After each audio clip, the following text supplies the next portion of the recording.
بسم اللہ الرحمن الرحیم ایاک نعبد و ایاک نستعین۔ آج میں نے اپنی قوم سے بات کرنے کی اس لیے ضرورت سمجھی کیونکہ ابھی ایک ہماری اسمبلی کے اندر ایک منی بجٹ آیا ہے، اور یہ جو منی بجٹ ہے اس سے ایک عوام کے اوپر ایک مزید اور مہنگائی کا بوجھ پڑنے لگا۔ تو میں اپنی قوم سے صرف، کیونکہ میں بڑی دیر سے آپ سے باتیں کرتا رہا ہوں، میں صرف آج اس لیے بات کر رہا ہوں کہ دیکھیں یہ جو ہو رہا ہے نا پاکستان سے، یہ ہونا ہی تھا۔ جب ہماری حکومت ہٹائی گئی تو میں تب سے کہہ رہا ہوں کہ ملک کے مسئلوں کا حل صرف ایک ہے، وہ الیکشنز کروائیں اور عوام کے مینڈیٹ سے ایک حکومت لے کے آئیں، جو حکومت پھر وہ فیصلے کرے ملک کے لیے جو مشکل فیصلے ہیں، لیکن کیونکہ عوام کے مینڈیٹ سے وہ حکومت آئی ہوگی وہ فیصلے کر سکے گی۔ اور میں تب سے کہہ رہا ہوں کہ الیکشن کے علاوہ پاکستان کے مسئلے مسائل کا کوئی حل نہیں۔ ہماری جب حکومت جو سازش ہوئی اور جب گرائی گئی تو میں نے یہ ایک چیز بار بار کہی کہ جو نئی حکومت آئے گی اس سے یہ ملک سنبھالا نہیں جائے گا۔ جو وہ آج کہتے ہیں، جو صاحب کے جناب عمران خان ملک برباد کرنے لگا تھا، اس کو بھی بتایا کہ دیکھیں اگر آپ نے اس وقت سیاسی استحکام نہ قائم کیا، یعنی کہ اگر پولیٹیکل انسٹیبلٹی آتی ہے تو یہ جو آپ نے چوروں کا پلندہ جو اکٹھا کر کے ہمارے اوپر مسلط کرنے لگے ہیں، یہ نہیں سنبھال سکیں گے۔ تو آج یہ جو منی بجٹ ہے، یہ ذرا پوری کہانی دیکھیں کہ 10-11 مہینے میں پاکستان کدھر سے کدھر پہنچ گیا۔ اور میں آج یہ پہلے بجٹ کے اوپر اپنا چھوٹا سا تبصرہ کر کے میں آج یہ کہنا چاہتا ہوں کہ یہ رکنا نہیں لگے ہے۔ یہ ہم اگر IMF کی بات چیت مان بھی گئے، یہ ابھی یہاں رکنے نہیں لگا ہمارے ملک کا جو تیزی سے ہم دلدل میں پھنسے ہوئے ہیں اور پھنستے جا رہے ہیں۔ دیکھیں، جب ان کی حکومت آئی تو سب سے پہلے دنیا پاکستان کو کیسے دیکھتی تھی؟ ہمارا جس کو کہتے ہیں ایک ڈیفالٹ رسک ریشو، کہ ایک ملک نے جو قرضے لیے ہوئے ہیں وہ کیا چانس ہے وہ قرضے کا ڈیفالٹ کرنے کا، وہ 5% تھا۔ آج ملک کے حالات یہ ہیں کہ جو لیٹسٹ جو انٹرنیشنل کریڈٹ ایجنسی جو بتاتی ہے کہ پاکستان کے معاشی حالات کیا ہیں، اس میں فچ ایک ایجنسی ہے، اس نے CCC- کر دیا پاکستان کو۔ یعنی ہم اب وہ سری لنکا کی سٹیج کے اوپر پہنچ گئے ہیں کہ دنیا ہمیں وہ دیکھ رہی ہے، وہ ملک جو کہ اب ایک باسکٹ کیس بن گیا، یعنی وہ ڈیفالٹ کے اتنا قریب پہنچ گیا کہ کسی باہر کے ملک نے اس ملک کو قرضے بھی نہیں دینے، کمرشل بینکس نے قرضے نہیں دینے، کوئی انویسٹمنٹ نہیں پاکستان میں آنی۔ تو جو آج حالات ہیں اس کے اندر اگر ہم یہ سمجھ رہے ہیں کہ IMF کے ہم یہ بات چیت مان جائیں گے، اس سے ملک ٹھیک ہو جائے گا، اس خوش فہمی میں کوئی نہ رہے، کیونکہ جو مشکل حالات اب یہ مزید اور بگڑیں گے۔ تو میں پہلے اپنی قوم کو صرف یاد کرانا چاہتا ہوں کہ جب ہماری حکومت ہٹائی گئی تھی اور آج عام آدمی کی زندگی میں کیا فرق پڑا ہے۔ میں مخاطب ہوں اپنی عام عوام سے، اپنی مڈل کلاس سے، سیلریڈ کلاس جو تنخواہ دار طبقہ ہے، وہ آج کس مشکلات سے گزر رہا ہے۔ میں وہ لگژری آئٹمز کی نہیں بات کر رہا کہ بڑی بڑی گاڑیوں کی، امپورٹڈ چیز کی، اور وہ جو ہماری پیسے والے لوگ چیزیں لیتے ہیں، اس کی مہنگائی کی بات نہیں کر رہا۔ میں بات کر رہا ہوں جو ساری جو خواتین آج میرا یہ سن رہی ہیں، جن کو اپنے کھانے پینے کی چیزیں جو ان کو چاہیے ہوتی ہے اپنے خاندان کو، صحیح بچوں کو صحیح کھانا کھلانے کے لیے، میں ان کی بات کر رہا ہوں کہ ان کے اوپر آج کیا گزر رہی ہے، ذرا یہ دیکھ لیں۔ جب یہ ساروں نے مل کے، یہ جو آج PDM کے لوگ ہیں، یہ سارے کہتے تھے جی مہنگائی ہو گئی، مہنگائی مارچ کرو، 4 روپے ہم نے وہ پٹرول کی قیمت اوپر کی تو کہا کہ پیٹرول بم گر گیا ہے۔ تو انہوں نے ایک دفعہ وہ فضل الرحمان آ گیا تھا مہنگائی مارچ کر کے، دوسری طرف وہ کام پہ ٹانگنے والے وہ بلاول آ گیا تھا۔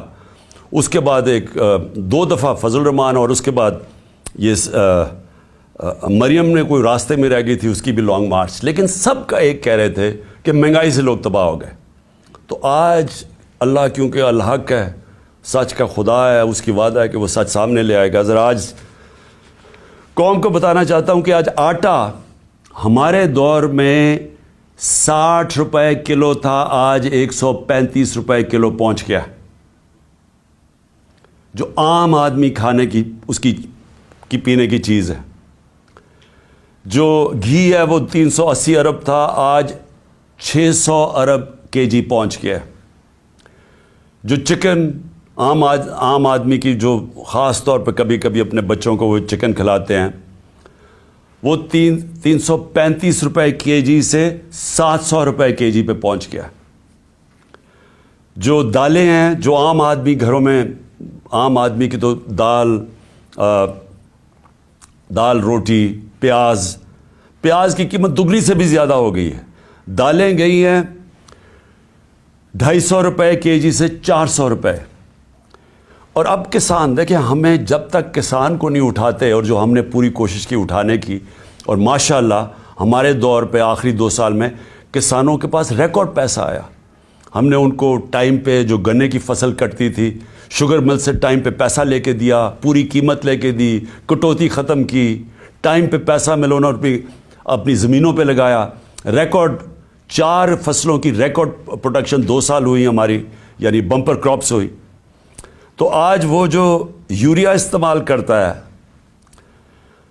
وہ 1668 روپے ہمارے دور میں تھا، آج یوریا گیا ہے 3000 روپے پہ.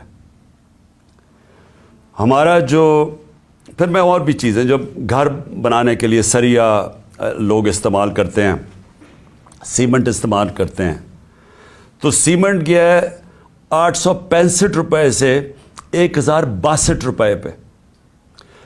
جو سریا استعمال کرتے ہیں وہ 2 لاکھ روپیہ ٹن سے، سلیب سے، وہ گیا ہے 3,05,000 پہ. 2 لاکھ سے 3,05,000 پہ. اب جو لوگوں نے گھر بنا رہے ہیں، کنسٹرکشن کر رہے ہیں، ان سب کو مشکلیں پڑ گئی ہیں. جو پروجیکٹس تھے ہمارے، مثلا آپ سڑکیں بن رہی تھیں، جو پرانے پروجیکٹس چل رہے تھے، ان سب میں مشکلیں پڑ گئی ہیں.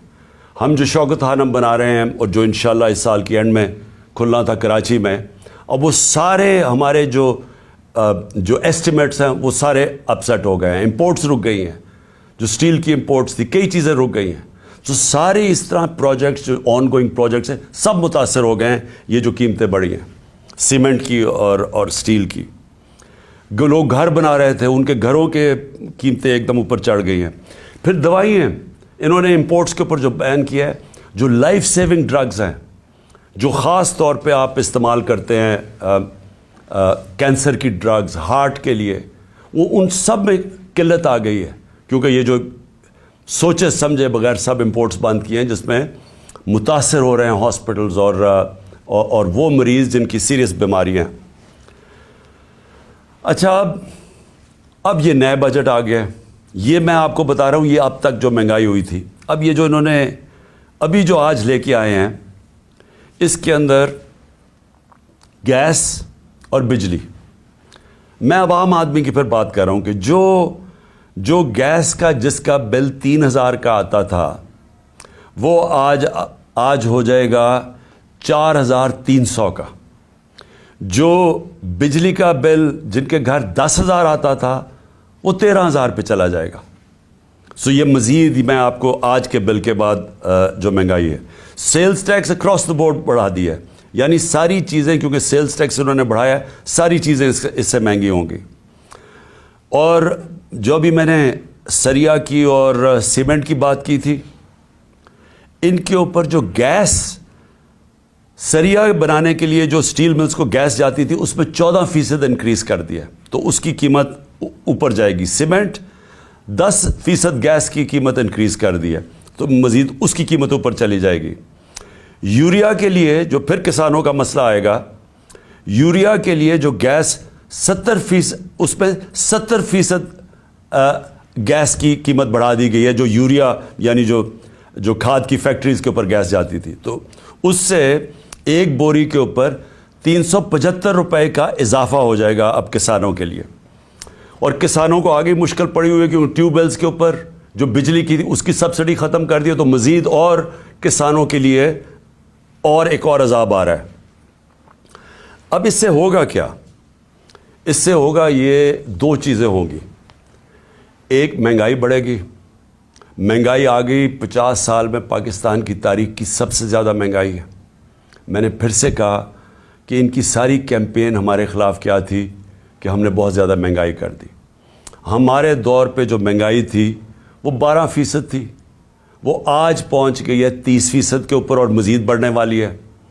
جو سب سے خوفناک چیز ہے، جو فوڈ انفلیشن، جو کھانے پینے کی چیزیں جو مہنگی ہوئی ہیں، وہ ہمارے دور پہ 16% تھی، آج 40% پہ پہنچ گئی. تو اس سے جو عام آدمی ہے، میں پھر سے کہتا ہوں جو سیلریڈ کلاس ہے، پہلے تو مہنگائی میں وہ پسیں گے، ساتھ ساتھ یہ جو انہوں نے چیزیں بڑھائی ہیں، جو انہوں نے امپورٹس کے اوپر جو ان کی غلط پالیسیز تھی، جو نااہلی تھی، اس سے فیکٹریاں بند ہو رہی ہیں. ہماری جو ریکارڈ انڈسٹریل پروڈکشن تھی، ہماری جو انڈسٹری اضافی تیزی سے بڑھ رہی تھی، آج وہ منفی پہ چلی گئی ہے. جو انڈسٹریز، جو ٹیکسٹائل انڈسٹری، آپ فیصل آباد جا کے دیکھیں، جدھر مزدور نہیں ملتا تھا، آج بے روزگاری شروع ہو گئی ہے. ایک طرف بے روزگاری، ایک طرف مہنگائی. انٹرسٹ ریٹ انہوں نے ریکارڈ اوپر کر دیے ہیں. اس کا مطلب کہ جو بھی آپ کوئی نیا کاروبار شروع کرے گا وہ 100 دفعہ سوچے گا، کیونکہ انٹرسٹ ریٹ اوپر چلے گئے، سود کی شرح اتنی اوپر چلی گئی ہے. تو ایک طرف مہنگائی، دوسری طرف بے روزگاری. اب میں جو آج میرا اصل آج آپ سے بات چیت کرنے کا مقصد کیا تھا، اب آگے ہم کیا کر رہے ہیں، جا کدھر رہے ہیں. میں اس لیے آپ سے کہہ رہا ہوں کہ یہ جو مزید مہنگائی آئی ہے، اور یہ جلدی انہوں نے کی ہے. شروع میں ان کو سمجھ نہیں آئی کیا کرنا تھا. اپنے NRO کے اوپر انہوں نے وقت گزارا. ان کو صرف ایک پڑی ہوئی تھی کہ کس طرح کے ان کے 1100 ارب روپے کے ان کے اوپر کرپشن کیسز تھے وہ ختم ہو. ہم ہر سال، ہمارے 3.5 سال کے اندر، ہر سال جو نیب ریکور کرتی تھی چوری کا، وہ 160 ارب روپیہ تھا. ہم نے 480 ارب روپیہ اپنے دور میں نیب نے ریکور کیا تھا. ہم نے نہیں کیسز بنائے تھے، یہ پرانے کیسز تھے، لیکن ہمارے دور میں نیب پیسے ریکور کر رہی تھی کیونکہ ہم کسی کو بچا نہیں رہے تھے. اب 1100 ارب روپے کے جو کرپشن کیس ہیں انہوں نے معاف کروا لیے. تو ایک طرف قوم کی کمر توڑ دی ہے مہنگائی اور بے روزگاری سے، دوسری طرف انہوں نے اپنے کرپشن کے کیسز معاف کروا لیے، اور تیسری طرف روپیہ ڈالر کے بنسبت 90 روپیہ گرا ہے. کہ کبھی پاکستان کی تاریخ میں اتنا زیادہ ڈالر مہنگا نہیں ہوئی اور اتنی تیزی سے روپیہ گرا نہیں ہے. تو قوم کے لیے تو کیا ہوا اس سے؟ اگر آپ کی 30,000 روپیہ تنخواہ تھی، آج صرف وہ 20,000 روپے کی 30,000 روپے کی تنخواہ 20,000 کی چیزیں خرید سکتی ہے. آج جو ڈی ویلیویشن ہوئی ہے، ساری قوم کا جو جیسے کہتے ہیں نا GDP، کیونکہ GDP ڈالر سے میجر ہوتی ہے، تو پر کیپٹا انکم ڈالر سے میجر ہوتی ہے، وہ ساری نیچے آ گئی ہے. ان کے ہوتے ہوئے جب تقریباً 90 باہر مارکیٹ میں جاؤ تو وہ 100 روپیہ کا بھی سے زیادہ ڈالر مہنگا ہو چکا ہے. تو جب کہ ایک قوم کی دولت میں کمی ہوئی ہے، یہ جو سارے 30 سال سے ملک کا پیسہ چوری کر کے، منی لانڈرنگ کر کے باہر لے کے گئے ہیں، ان کے ایونسیل اپارٹمنٹ اور ان کے مے فیئر میں، اور بڑی بڑی گاڑیاں، اور ون ہائیڈ پارک، اور یہ جو باہر ہوٹل خریدے ہوئے ہیں، اور انہوں نے بے نامی چیزیں خریدی ہوئی ہیں، باہر بینکوں میں آف شور اکاؤنٹس میں پیسے رکھے ہوئے ہیں. قوم کے لیے 90 روپے ان کی دولت میں کمی اگر روپے میں پڑے ہوئے ہیں، اور ان کے باہر پیسے میں 90 روپے اضافہ ہو گیا. پاکستان کے مقابلے میں ان کے پیسے میں 90 روپے زیادہ امیر ہو گئے ہیں.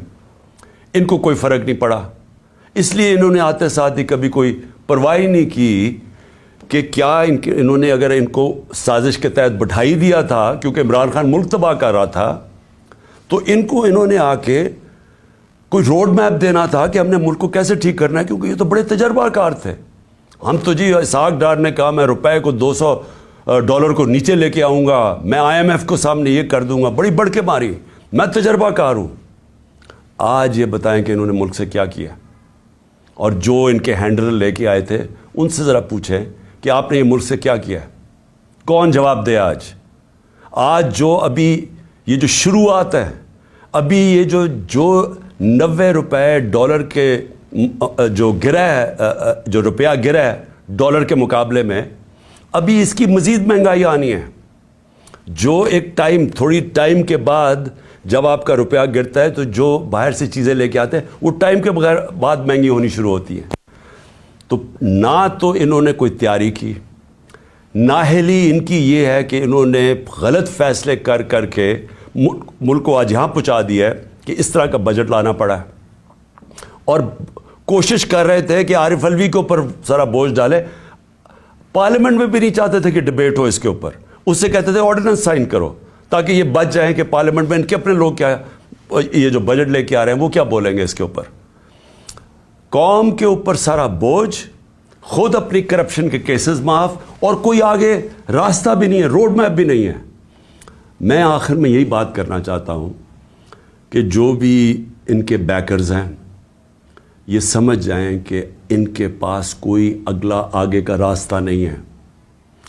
یہ اگر سمجھ رہے ہیں کہ اس سے آپ IMF کے ڈالرز آ جائیں گے تو وہ یہ ایسے سمجھیں کہ یہ کینسر کا علاج ڈسپلن سے ہو رہا ہے, تھوڑی دیر کا تھوڑا سا آرام آئے گا, لیکن کینسر جب تک کاٹ کے نکالی نہ جائے یہ کینسر پھیلتی جائے گی, یہ قرضے بڑھتے جائیں گے, آمدنی سکڑتی جا رہی ہے.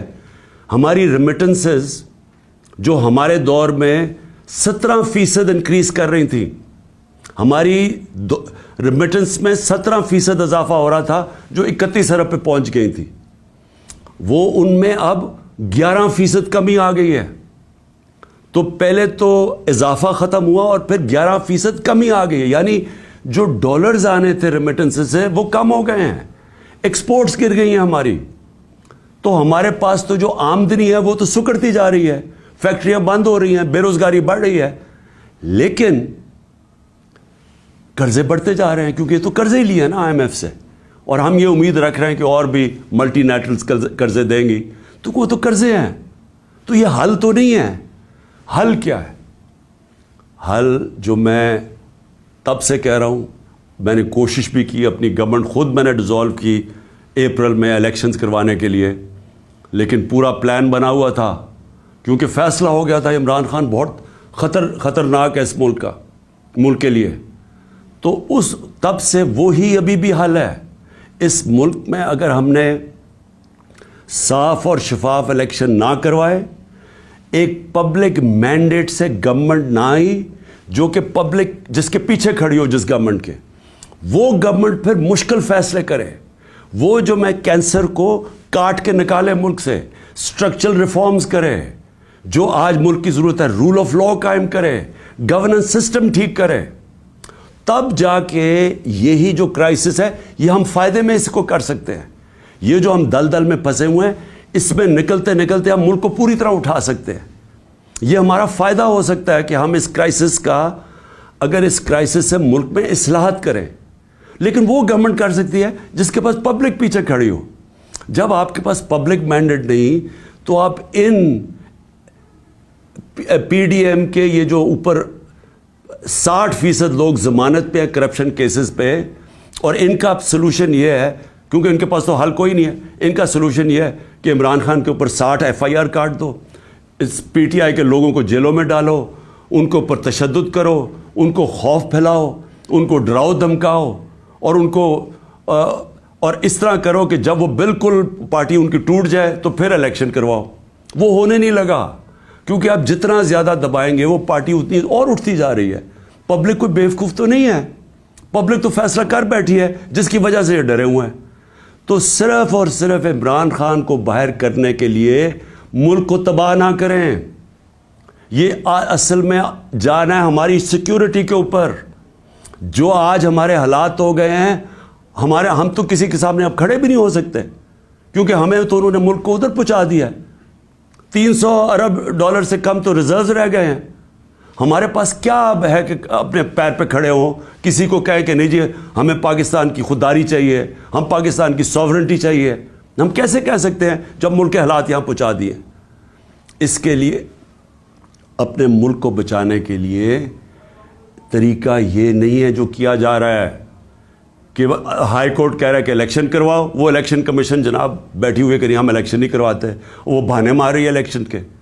پاکستان کا آئین کہتا ہے 93 میں الیکشن کرواؤ. یہ کوئی بہانہ مار رہا ہے, کوئی صرف ڈرے ہوئے ہیں الیکشن ہارنے سے.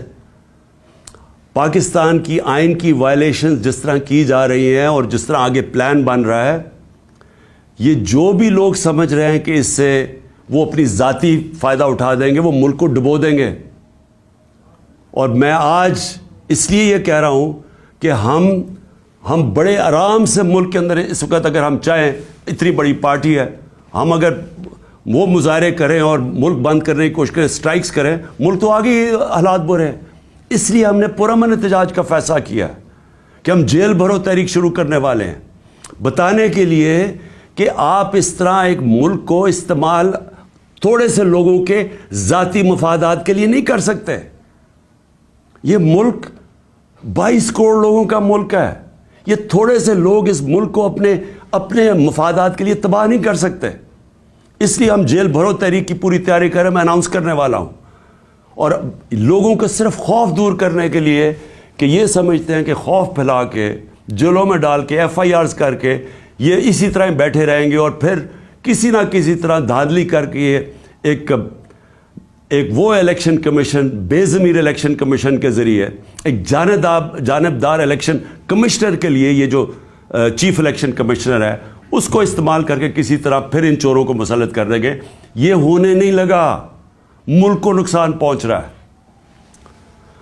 اور میں آخر میں اپنی ساری قوم کو کہنا چاہتا ہوں, پھر سے میں ایک بات کہنا چاہتا ہوں اور بات ختم کرتا ہوں کہ دیکھیں وہ ہم اس موڑ پہ کھڑے ہو گئے ہیں جس کا ہم سب کو خطرہ تھا کہ ایک دن جب سے یہ امپورٹڈ حکومت آئی ہے کہ خدا نہ خواستہ ہم یہاں نہ پہنچ جائیں. ہم وہاں پہنچ گئے ہیں.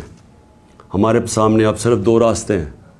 ہم چپ کر کے اب انتظار کریں کہ مزید ملک تباہی کی طرف جائے, یا ہم ایک پرامن احتجاج کی تحریک کے اندر سب شامل ہوں اور بتائیں ان کو کہ آئین اور قانون کے بغیر کوئی دنیا کا معاشرہ نہیں چل سکتا. دنیا کا معاشرے جتنے بھی ہیں وہ رول آف لا پہ چلتے ہیں, اور رول آف لا آئین ڈیفائن کرتا ہے, اور آئین آپ کو کہتا ہے کہ 90 دن میں الیکشن کروائی جائے.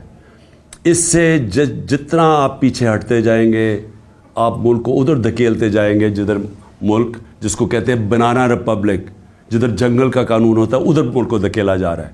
ہم یہ کبھی ہونے نہیں دیں گے. اور میں نے صرف اپنے لوگوں کو بھی سب کو تیار کیا, اپنی قوم کو, کہ ہم ایک پرامن احتجاج کے لیے تیار ہو جائیں, کیونکہ مجھے ابھی تک کوئی نیت نہیں نظر آ رہی ان کی آئین کے اوپر چلتے ہوئے 90 دن میں الیکشن کروانے کی. پاکستان زندہ باد.